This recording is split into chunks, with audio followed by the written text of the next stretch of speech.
नमस्कार, न्यूज 18 आप देख रहे हैं। आपके साथ मैं हूं कंचन डोगरा नेगी। नेटवर्क 18 के editor in chief Rahul Joshi ने यूपी में 3 चरणों के चुनाव के बाद केंद्रीय गृह मंत्री अमित शाह से एक्सक्लूसिव बातचीत की और प्रधानमंत्री नरेंद्र मोदी के अखिलेश यादव पर आतंकियों के केस वापस लेने वाले बयान पर सवाल पूछा। इस पर आपको बताया, अमित शाह ने कहा कि एसपी बीएसपी ये दोनों ही पार्टियों ने अपनी सरकार में आतंकियों के मामले में तुष्टीकरण किया है।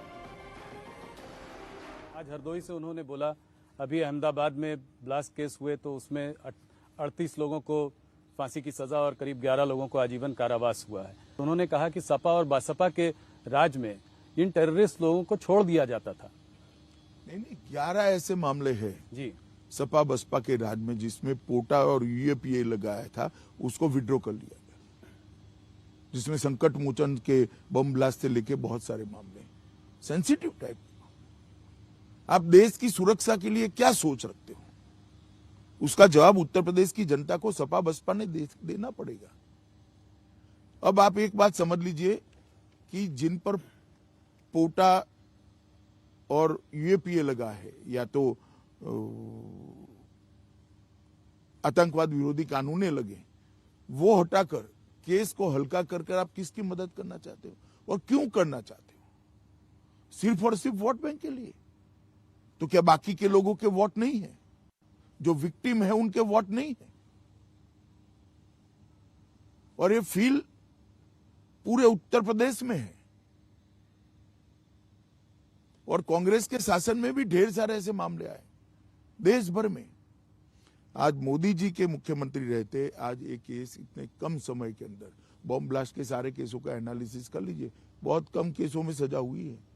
और इतनी बड़ी सजा की मात्रा जिसको पुलिस ने एज अ प्रोसिक्यूशन एफिशिएंसी के साथ कोर्ट को कन्विंस किया, कोर्ट ने एविडेंस को अप्रिशिएट करने के बाद सजा दी। तो टेररिज्म के मामले में भी सपा बसपा ये जातिवादी और तुष्टीकरण करने वाली पार्टियों का रवैया लचर रहा है। तो आज रात 8 बजे आप ये पूरा इंटरव्यू तो देखेंगे, लेकिन उससे पहले आपको ये भी बताएं कि नेटवर्क 18 के editor in chief Rahul Joshi ने गृह मंत्री अमित शाह से पूछा कि क्या आपको नहीं लग रहा कि चुनाव में पोलराइजेशन हो रहा है। इस पर अमित शाह ने जवाब दिया कि गरीब और किसान बीजेपी की तरफ पोलराइज हो रहा है, क्योंकि बीजेपी सरकार ने जाति धर्म से ऊपर उठकर विकास किया। चुनाव में पोलराइजेशन हो रहा है। पोलराइजेशन जरूर हो रहा है, गरीब पोलराइज हो रहा है, सलामती फील करने वाले लोग पोलराइज हो रहे हैं। 18 योजनाएं 20 सालों की एवरेज से लंबित थी सिंचाई की, तो किसान भी पोलराइज हो रहा है। ढेर सारे किसानों को आज किसान कल्याण निधि का पैसा मिल रहा है, 23,000 करोड़ रुपया मिला है, तो वो पोलराइज हो रहे हैं। तो पोलराइजेशन तो मैं ढंग से देख रहा हूं, पर हिंदू मुसलमान पोलराइजेशन नहीं देख रहे हैं। देखिए, वोट देने की पैटर्न को पोलराइजेशन नाम मत दीजिए। हमारी ओर से हमने कोई कसर नहीं की। जो लाभ प्राप्त करने के लिए जिनका अधिकार था, वो सभी को हमने लाभ दिया है, फायदा दिया है, irrespective of caste and community, irrespective of religion. धर्म और जाति को आपने उसमें कभी जरा भी नहीं। प्रधानमंत्री जी की हर योजना में मैं बताता हूं, हमने उत्तर प्रदेश के अंदर 1,67,00,000 माताओं को गैस दिया है। इसमें सब लोग हैं जी, सब लोग हैं। सीधे रुख करते हैं, शिक्षा से जुड़े वेबिनार में संबोधन दे रहे हैं पीएम मोदी को। कर्णधार है, वहीं भविष्य के नेशन बिल्डर्स भी हैं। इसलिए आज की युवा पीढ़ी को एम्पावरिंग करने का मतलब है भारत के भविष्य को एम्पावर करना। इसी सोच के साथ 2022 के बजट में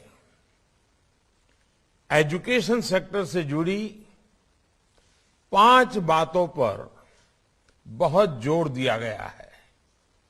पहला, यूनिवर्सलाइजेशन ऑफ क्वालिटी एजुकेशन। हमारी शिक्षा व्यवस्था का विस्तार हो, उसकी क्वालिटी सुधरे और एजुकेशन सेक्टर की क्षमता बढ़े, इसके लिए अहम निर्णय लिए गए हैं। दूसरा है स्किल डेवलपमेंट। देश में डिजिटल स्किलिंग इकोसिस्टम बने, इंडस्ट्री 4.0 की जब चर्चा चल रही है तो इंडस्ट्री की डिमांड के हिसाब से स्किल डेवलपमेंट हो, इंडस्ट्री लिंकेज बेहतर हो, इस पर ध्यान दिया गया है। तो देश में शिक्षा व्यवस्था सुधरे, इसके लिए सरकार ने कई अहम कदम उठाए हैं। प्रधानमंत्री नरेंद्र मोदी को आप सुन रहे थे। अब बढ़ते हैं आगे, बात करते हैं सीएम योगी की। सीएम योगी कल अयोध्या के दौरे पर जाएंगे। वहां पर वो मिल्कीपुर और बीकापुर में चुनावी जनसभा करने वाले हैं। जनसभा करेंगे यहां पर मिल्कीपुर में सीएम योगी बीजेपी प्रत्याशी बाबा गोरखनाथ और बीकापुर से डॉक्टर अमित सिंह चौहान के पक्ष में वोट मांगने जनता के बीच में होंगे। सुबह 11:30 बजे इनायत नगर में और दोपहर 12:30 बजे बीकापुर में आरडी इंटर कॉलेज में जनसभा होगी मुख्यमंत्री योगी की।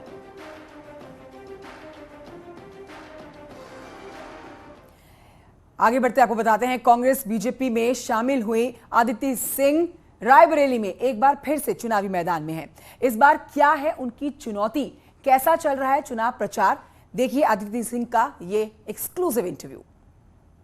यूपी विधानसभा चुनाव के चौथे चरण के मतदान में बहुत सारे ऐसे दिग्गजों की किस्मत भी दांव पर लगी हुई है जिन्होंने चुनाव के ठीक पहले पाला बदल लिया, यानी कि पार्टी बदल ली। उसमें से एक बड़ा चेहरा है रायबरेली से आदित्य सिंह, जो हमारे साथ यहाँ बात करने के लिए मौजूद भी है।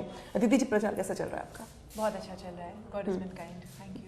कुछ फर्क महसूस कर पा रही हैं आप? चुनाव के ठीक पहले आप बीजेपी में शामिल हो गई तो कार्यकर्ताओं का रिस्पांस, जिस तरीके से बातचीत कर रही हैं आप, एजेंडे, पार्टी की विचारधारा अलग अलग। जी अनामिका जी, जब मैं वोटर्स के बीच में जाती हूँ तो वो मुझसे बस यही कहते हैं कि बेटा वोट हम आपको पहले भी देते थे आपके पिताजी के नाम पे, पर अब हम डबल उत्साह से देंगे, अब हम ज़्यादा मेहनत करेंगे क्षेत्र में, अब हम ज़्यादा वोट डलवाएंगे भी क्योंकि अब आप इस बार बीजेपी से लड़ रही हैं। तो ये कहा जा सकता है कि लोगों में उत्साह इस बार डेफिनेटली बहुत ज़्यादा और देखने को मिल रहा है जहाँ भी मैं जा रही हूँ। जब मैं डोर्स पे खटखटाती हूँ डोर टू डोर कैंपेन के माध्यम से, तो यही अमूमन यही सुनने को मिलता है कि बेटिया हम तो हैं ही बीजेपी वाले, हम तो हैं ही संघी, हम तो हैं ही आपके साथ। तो बहुत अच्छा लगता है। पिछली बार जब चुनाव हुए थे यूपी विधानसभा चुनाव, तो कांग्रेस समाजवादी पार्टी एक साथ थी। इस बार दोनों दल अलग अलग लड़ रहे हैं चुनाव और आपके सामने दो चुनौतियां हैं, समाजवादी पार्टी भी और कांग्रेस भी। इस चुनौती को कैसे देख रही हैं आप? बिल्कुल चुनौती नहीं है, क्योंकि समाजवादी पार्टी के जो प्रत्याशी हैं वो एक हार्डन क्रिमिनल हैं। आप पता भी कर लीजिएगा, 16 मुकदमे लिए घूम रहे हैं। अभी वो बेल पे बाहर हैं, वो अभी जमानत पे बाहर आए हैं और समाजवादी पार्टी ने उनको टिकट दिया है, और वो भी एक मर्डर केस में। तो सबसे पहले तो मुझे समझ में नहीं आता कि समाजवादी पार्टी में टिकटें कौन बांटते हैं, कौन डिसाइड करते हैं। क्या आपको इससे कोई अच्छे प्रत्याशी नहीं मिले? सपा में भी रायबरेली की बात करी जाए तो अन्य चेहरे हैं, पर अब आपने एक हार्डन क्रिमिनल को टिकट दी है, संगीन मुकदमों में वो फंसे हुए हैं, तो कैसे कोई मुकाबला है?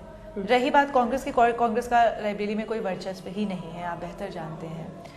अगर होता तो वो विधानसभा सीटों पे कुछ ना कुछ फाइट पुटअप करते, कुछ ना कुछ जीत के आते, पर बस और बस जो यहाँ की लीडरशिप है कांग्रेस पार्टी की, बस और बस चुनाव के दरमियान आती हैं, हाथ हिला के चली जाती हैं। बीजेपी में अब आप शामिल हो चुकी हैं, अब आप चुनाव भी लड़ रही हैं, भविष्य कहाँ देख रही हैं आप अपने आप को बीजेपी के भीतर? क्योंकि महिला चेहरे के तौर पे पार्टी आपको भी एक बड़ा चेहरा मान रही है, और आपके जब ज्वाइनिंग करवाएगी तो उस वक्त भी बहुत सारी बातें कही गई आपको लेकर के।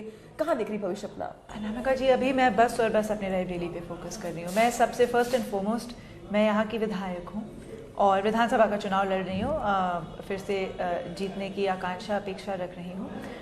मेरा काम है अपने क्षेत्र को देखे रहना, बनाए रखना, जिसके लिए मुझे चुन के भेजा गया है। भगवान ने चाहा 23 तारीख को फिर से चुन के भेजा जाएगा। शुक्रिया बात करने के लिए। तो ये आदित्य सिंह है जो लगातार चुनाव प्रचार कर रही हैं, हालांकि अलग अलग मुद्दों के साथ ये जरूर दावा करें कि इस बार बीजेपी के जो कोर वोटर्स हैं वो उनके साथ हैं, लिहाजा इस बार। तो एसपी के बाद अब बीजेपी की कैंडिडेट बन गई हैं अदिति सिंह। अब आपको बताते हैं, समाजवादी पार्टी ने शिवपाल यादव को स्टार प्रचारक बनाया है। पार्टी ने कल 30 स्टार प्रचारकों की लिस्ट जारी की। इसमें बाकी बचे चरणों में शिवपाल यादव जो हैं वो चुनाव प्रचार करेंगे और इस लिस्ट में मुलायम सिंह यादव, अखिलेश यादव, किरणमय नंदा, रामगोपाल यादव और डिंपल यादव का नाम भी शामिल है। तो ये तमाम 30 बड़े चेहरे समाजवादी पार्टी के जो स्टार प्रचारक बनाए गए हैं अगले चरण के मतदान के लिए, या यूं कहिए कि बाकी के तमाम जो फेज बचे हैं उसमें वोट मांगते हुए प्रचार करते हुए नजर आएंगे।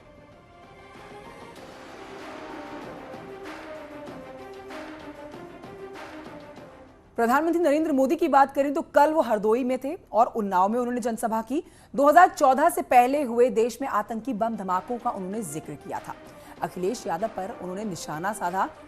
पीएम मोदी ने कहा कि बम धमाकों का वो जब सिलसिलेवार तरीके से जिक्र कर रहे थे, तत्कालीन समाजवादी सरकार पर आतंकियों से केस वापस लेने का प्रधानमंत्री नरेंद्र मोदी ने आरोप लगाया। 2006 में काशी में बम धमाका हुआ था। संकट मोचन मंदिर भी धमाका किया गया था। वहां के कैंट रेलवे स्टेशन भी हमला किया गया था। तब यूपी में समाजवादी पार्टी की सरकार थी। जब 2013 में समाजवादी पार्टी की सरकार फिर से सत्ता में आई तो इन लोगों ने शमीम अहमद नाम के आरोपी पर ये बम धमाका का जो चल रहे थे मुकदमा को वापस लेने का फैसला लिया था। भाइयों, 2007 में गोरखपुर में आतंकी हमला हुआ था। 2013 में समाजवादी सरकार ने तारिक कासमी नाम के आरोपी से केस वापस ले लिया था, लेकिन अदालत इसके लिए तैयार नहीं हुई और फिर तारिक को समाजवादी सरकार ने केस विड्रॉ करने का निर्णय कर लिया था। अदालत ने मना किया, केस चला और परिणाम क्या आया? 20 साल की सजा हुई दोस्तों, 20 साल की सजा। बुलेटिन में वक्त है एक छोटे से ब्रेक का। जल्द लौटेंगे, कहीं मत जाइए।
इस न्यूज हेडलाइंस के प्रायोजक जो आपकी जिंदगी को अपनी चमक से सजाए, उन अनमोल रिश्तों के लिए एस्प्रा।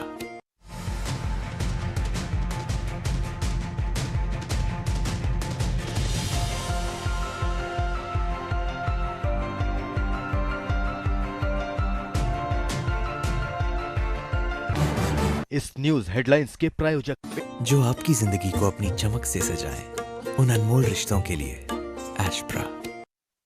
उनकी पत्नी डिंपल यादव ने भी पोलिंग बूथ पर मतदान किया। तेज प्रताप सिंह ने भी अपनी पत्नी के साथ मतदान केंद्र पर वोटिंग की। तीसरे चरण की वोटिंग से पहले शिवपाल यादव ने लिया मुलायम सिंह का आशीर्वाद। रामगोपाल यादव के बेटे अक्षय यादव ने सैफई में डाला वोट, साथ ही भारी बहुमत से अखिलेश के जीतने की बात कही। धर्मेंद्र यादव ने भी की वोटिंग, साथ ही चुनाव में अखिलेश को बहुमत मिलने का दावा किया। बीजेपी नेता साध्वी निरंजन ज्योति ने भी अपने मताधिकार का इस्तेमाल किया। 2022 में बीजेपी की जीत का दावा किया। जालौन के उरई में यूपी बीजेपी अध्यक्ष स्वतंत्र देव सिंह ने डाला वोट। स्वतंत्र देव सिंह ने कहा, हमें विकास के लिए वोट देना चाहिए। स्वतंत्र देव सिंह के साथ उनके परिवार वालों ने भी वोट कास्ट किया। वोटिंग से पहले एसपी सिंह बघेल ने पूजा अर्चना की और जीत का आशीर्वाद लिया। करहल सीट से चुनाव लड़ रहे हैं एसपी सिंह बघेल। कानपुर शहर में कैबिनेट मंत्री सतीश महाना ने अपनी पत्नी के साथ डाला वोट, साथ ही बीजेपी की सरकार की जीत का दावा भी किया। कांग्रेस नेता सलमान खुर्शीद ने फर्रुखाबाद सदर से मतदान स्थल पहुंचकर वोटिंग की। सलमान खुर्शीद की पत्नी लुईस खुर्शीद भी पोलिंग बूथ पर अपने मताधिकार का इस्तेमाल करने पहुंची। तीसरे चरण के मतदान के दौरान कानपुर मेयर प्रमिला पांडे ने कानपुर शहर की हडसन पोलिंग बूथ पर मतदान किया। वोटिंग के दौरान कानपुर मेयर प्रमिला पांडे ने निर्वाचन आयोग के निर्देशों की धज्जियां उड़ाई।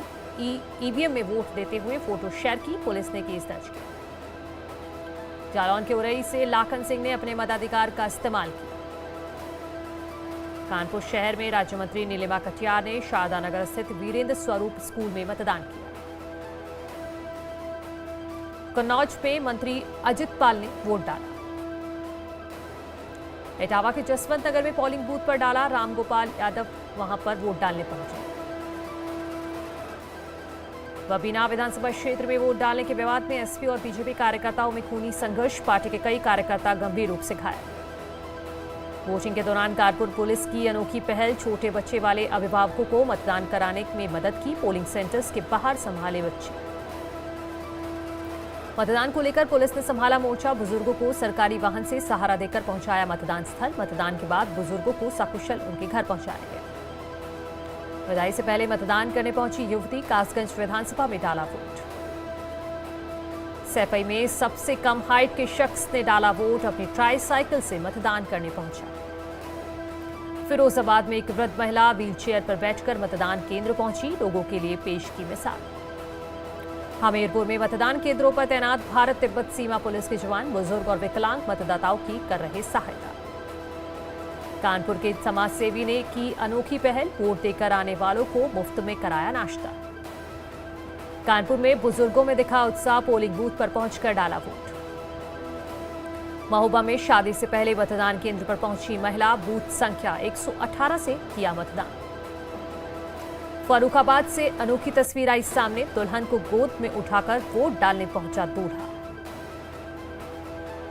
प्रयागराज से नंद गोपाल गुप्तानंदी का वीडियो वायरल, कार्यकर्ताओं के साथ ठुमके लगाते आए नजर।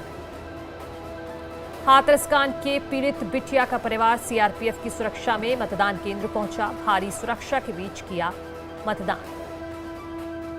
करहल में ग्रामीणों का हंगामा, वोट डालने से रोकने का लगाया आरोप। मैनपुरी में वोटिंग को लेकर लोगों में काफी उत्साह देखने को मिल रहा है। बूथों पर लोगों की लंबी कतारें हैं। महोबा में पोलिंग बूथ पर कड़ी सुरक्षा व्यवस्था। जिले में करीब 10,000 से ज्यादा सुरक्षाकर्मी तैनात। 6 लाख से ज्यादा मतदाता अपने मताधिकार का कर रहे हैं इस्तेमाल। झांसी में पोलिंग बूथ पर लगातार मतदाताओं का पहुंचना जारी। सुबह से ही वोटिंग करने के लिए पहुंच रहे हैं लोग। कानपुर में मतदान केंद्रों पर वोटर्स को लुभाने की कोशिश। वोटिंग करने पहुंच रहे लोगों का किया जा रहा स्वागत। जालौन में तीसरे चरण में मतदान। सुबह से ही पहुंच रहे लोग अपने मताधिकार का कर रहे हैं इस्तेमाल। कन्नौज में पोलिंग बूथ पर सुरक्षा के चाक चौबंद इंतजाम। कड़ी सुरक्षा के बीच की जा रही वोटिंग। कानपुर में वोटिंग को लेकर मुस्लिम महिलाओं में दिखा उत्साह। पोलिंग बूथ पर अपने मताधिकार का इस्तेमाल करने पहुंची। फर्रुखाबाद में वोटिंग के लिए सुबह से ही पहुंच रहे लोग पोलिंग बूथ पर मतदान करने पहुंच रहे हैं। इटावा में वोटिंग को लेकर लोगों में खुशी। सुबह से ही पोलिंग बूथ पर पहुंचकर डाल रहे वोट। इटावा में 100 साल के बुजुर्ग ने पेश की मिसाल। लोगों के सहारे पोलिंग बूथ पर पहुंचकर किया मतदान। ललितपुर में तीसरे फेज में वोटिंग। 2 विधानसभा सीटों पर वोटिंग करने के लिए पहुंच रहे लोग। और ये के बाबरपुर कस्बे में एक नवदंपति वोट डालने पहुंचा। फेरे होने के बाद दोनों ने डाला वोट। कन्नौज में दिव्यांग मतदाता भी बढ़ चढ़कर ले रहे हिस्सा। ऐसा ही एक दिव्यांग ट्राईसाइकिल से वोट डालने पहुंचा। इटावा में लोगों ने मतदान का बहिष्कार किया। मतदान केंद्र दूर होने पर नाराजगी जताई। कानपुर देहात जिले के कई बूथों पर ईवीएम खराब। सपा का बटन दबाने पर निकल रही बीजेपी की पर्ची। सपा ने ट्वीट कर चुनाव आयोग से शिकायत की। फिरोजाबाद के जसराना 96 विधानसभा बूथ संख्या 298 ईवीएम मशीन खराब। करीब 30 मिनट मशीन खराब रहने से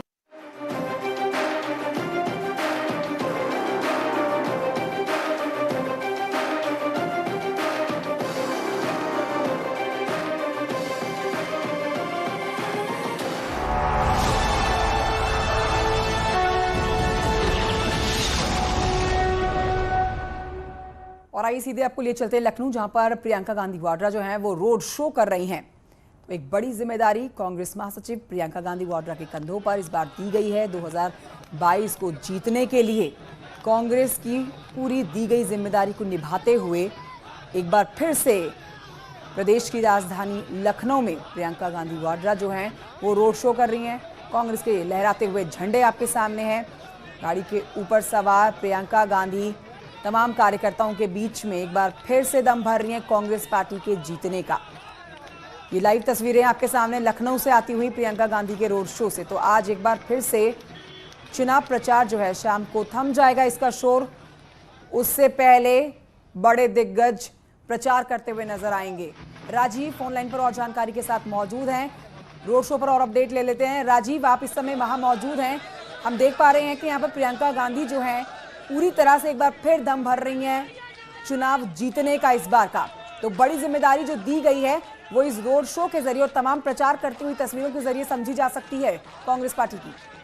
यकीनन प्रियंका गांधी के सामने एक बड़ी चुनौती है कि उत्तर प्रदेश में बीते 3 दशकों से हाशिए पर चल रही कांग्रेस को मजबूत किया जाए और ज्यादा से ज्यादा विधायक सदन में पहुंच सके। और यही कारण है कि आप देख रहे हैं कि जैसे ही प्रियंका गांधी ने एक्टिव पॉलिटिक्स में कदम रखा है, न सिर्फ चुनाव से पहले उन्होंने सड़क से लेकर सदन तक युवाओं महिलाओं के लिए संघर्ष किया, बल्कि अब चुनाव में भी लगातार डोर टू डोर कैंपेन कर रही हैं, रोड शो कर रही हैं, जनसभाएं कर रही हैं। उसी के तहत राजधानी लखनऊ में उन्होंने मटियारी चौराहा जो कि बख्शी तालाब विधानसभा में आता है, वहां से उन्होंने रोड शो शुरू किया है। अपने प्रत्याशी के समर्थन में जन समर्थन की मांग कर रही हैं और साथ ही साथ प्रियंका गांधी सिर्फ आज राजधानी लखनऊ ही नहीं बल्कि हरदोई व आसपास के जिलों में भी जनसभाएं करेंगी और देर शाम फिर वापस आकर लखनऊ के सरोजनी नगर में जनसभा करेंगी। तो कुल मिलाकर तो प्रियंका गांधी वाड्रा को जो जिम्मेदारी दी गई है उस पर उम्मीदें अब उनकी इस मेहनत पर टिकी है कि कांग्रेस पार्टी इस बार 2022 में एक बड़ा कमाल करके प्रदेश में दिखाएगी। एक छोटे से ब्रेक के लिए रुकना होगा, जल्द लौट रहे हैं।